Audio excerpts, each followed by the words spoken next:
पोकरा योजनेत गावाचा कायापालट करण्याची क्षमता आहे, त्यामुळे एकही व्यक्ती त्यापासून वंचित राहू नये।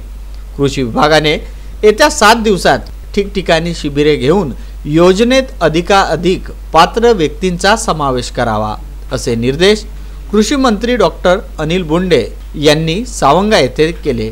वरुड तालुक्यातील सावंगा येथील वाचनालय ते ग्रामपंचायत कार्यालयापर्यंत कॉन्क्रीट रस्त्याचे भूमिपूजन डॉक्टर बोंडे यांच्या हस्ते करण्यात आले। यावेळी ते बोलत होते।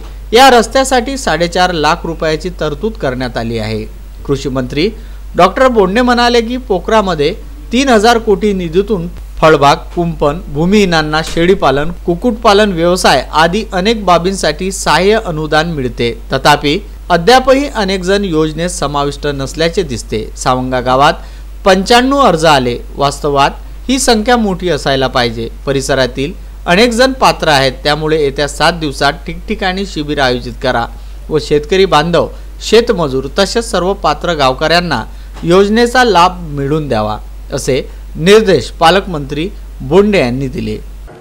म्हणजे एवढा वेग आहे का काम करणारे सार्वजनिक बांधकाम वाले सुद्धा थकले किंवा काम करावं तर किती करावं, रात्रंदिवस त्यांना काम करावं लागलं आणि त्याच्यामुळे रस्ते असो, नाल्या असो, गावातले अंतर्गत रस्ते असो, आपला हाही रस्ता राजुरा बाजारचा रस्ता तो कॉन्क्रीटचा राजुरा बाजार ते तिथे झाला।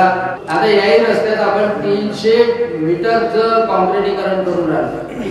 मागच्या वेळेला जो आपण रस्ता केला आमदापूर ते मांगुळी, त्याच्यामधलंही ते कॉन्क्रीटीकरणाचं राहिलं होतं, ते कॉन्क्रीटीकरण पूर्ण होणार आहे, नाल्या पूर्ण होणार आहे आणि त्याच्यामुळे आपल्या गावाचं संपूर्ण स्वरूप पालटते। यावेळी या कार्यक्रमाला ग्रामस्थ मोठ्या संख्येने उपस्थित होते।